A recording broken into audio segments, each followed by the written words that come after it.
సింగరేణి గోదావరి కాని రెండవ గనిలో పనిచేస్తున్న కార్మికుడు పెంచాల తిరుపతి అనే వ్యక్తి తన బినామీల ద్వారా రామగుండం ఎన్టీపీసీ బూడిద చెరువులో లోడింగ్ కాంట్రాక్టు పనులు దక్కించుకునేందుకు ప్రభావిత గ్రామమైన కుందనపల్లి గ్రామస్తుల మధ్య చిచ్చు పెడుతూ రాజకీయాలు చేస్తున్నాడని ఆరోపిస్తూ ఆ గ్రామస్తులు సోమవారం నాడు స్థానిక జీఎం కార్యాలయం ఎదుట పెద్ద ఎత్తున ధర్నా చేపట్టారు.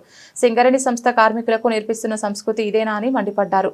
ఎన్టీపీసీ బూడిద చెరువు ప్రభావిత గ్రామమైన మాకు న్యాయపరంగా చట్టబద్ధంగా దక్కాల్సిన బూడిద లోడింగ్ పనులకు తమ గ్రామానికి ఎటువంటి సంబంధం లేని గోదావరి కనికి చెందిన సింగరేణి కార్మికుడు పెంచాల తిరుపతి డబ్బులు ఇచ్చి కొంతమందిని బినామీలను సృష్టించుకొని తమ గ్రామంపై ఉసిగొలుపుతున్నాడని ఆరోపించారు. వ్యక్తి మా గ్రామాన్ని దోసుకోవడం జరుగుతుంది యాష్ ప్లాంట్ ద్వారా. దయచేసి చెప్తా ఉన్నాము, మా జోలికి రావద్దు, మా గ్రామస్తుల జోలికి రావద్దు, ఏదున్నా మా గ్రామానికే చెందాలి.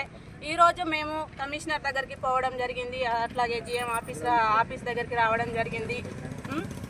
చెప్తా ఉన్నాము, మా జోలికి రావద్దు, మా యాష్ ఫండ్ మాకే ఇవ్వండి అని కోరుకుంటా ఉన్నాము. గ్రామస్తులు అందరం కూడా జేఎం గారిని కలుద్దామని ఈరోజు అందరం కూడా పెద్ద ఎత్తున వచ్చినాం జేఎం గారిని కలవడానికి.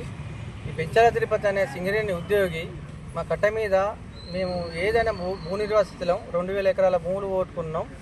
ఏ రోజు మీ కట్ట మీదకి పోయి ఏ విషయమన్నా అడుగుదామని చెప్పిపోతే లారీలు ఎక్కించి చంపుతాను బెదిరిస్తుండు. కాబట్టి ఈ పెంచాల తిరుపతి అనే వ్యక్తి 100 కోట్లు 10 సంవత్సరాల బీఆర్ఎస్ హయాంలో 100 కోట్లు సంపాదించుకున్నాడు. ఆ 100 కోట్లు సంపాదించుకొని ఈరోజు కూడా నేనే బతుకుతా, నేనే మొత్తం యాష్ ఫండ్ అంతా నేనే అని చెప్పి రౌడీలను గుండాలను పట్టుకొని యాష్ ఫండ్ అంతా తిరుగుతుండు. మేము పోయి ఏ విషయమన్నా తెలుసుకుందామని అడుగుదామనుకున్న గ్రామస్తులు ఎవరు కూడా భూనిరాశితులం 2000 ఎకరాల భూములు ఓటుకుని ఉన్నాం. మేము ఏదైనా చరిత్రలోకి ఏమైనా పోయి అడుగుదామని చెప్పన్నా కానీ మీ మీద లారీలకి చంపుతా అని చెప్పి బెదిరిస్తుండు.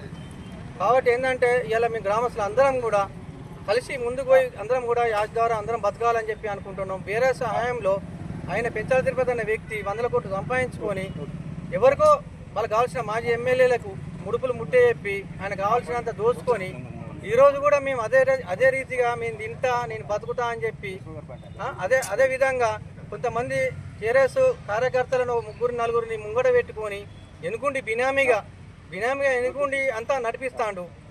రౌడీలను గుండాలను పెట్టుకొని బినామీగా నడిపించుకుంటూ మమ్మల్ని చంపుతా బెదిరిస్తా అని చెప్పి ఈరోజు మమ్మల్ని భయభ్రాంతులకు గురి చేస్తాడు. మాకు తగిన న్యాయం ఈరోజు జీఎం గారు ఖచ్చితంగా చేయాలి, లేకపోతే ఇక్కడి నుంచి పోయే ప్రసక్తి లేదు. మాకు ఖచ్చితంగా ఇక్కడి నుంచి పెంచాల తిరుపతి అనే వ్యక్తిని ఇక్కడి నుంచి ట్రాన్స్ఫర్ చేయాలి. చేయకుంటే మాత్రం ఇక్కడి నుంచి గదిలేదు లేదు.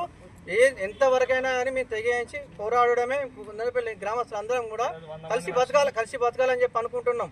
దీనికంటే ముందు కూడా గత బీఆర్ఎస్ ప్రభుత్వంలో దోసుకొని తిన్నారు. ఇదే పెంచాల తిరుపతి మాజీ ఎమ్మెల్యేలను అడ్డు పెట్టుకొని దోసుకొని తిన్నాడు. ఆయన కావాల్సిన వాళ్ళకి ముడుపులు ముట్ట చెప్పి అన్ని చేసిండు. కొంతమంది బీఆర్ఎస్ నాయకులు ముంగడ పెట్టి 3-4 ముందడ పెట్టి ఇలా మేము బతుకుతాం మీరు బతుకుతారు అని చెప్పి వాళ్ళని ముందు పెట్టి టెండర్లు మాకు పర్మిషన్ వచ్చింది, మిషన్ పర్మిషన్ వచ్చింది, మాకు వేలం ద్వారా మేము తీసుకున్నాం అని చెప్పి వాళ్ళు అన్ని లేనిపోని కట్టుకథలన్నీ చెప్పి ఈరోజు మమ్మల్ని చేసి ఇబ్బందులు పెట్టుతున్నారు.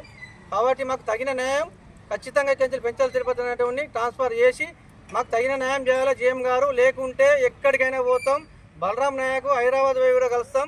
ఈ విధంగా హెచ్చరిస్తున్నాం.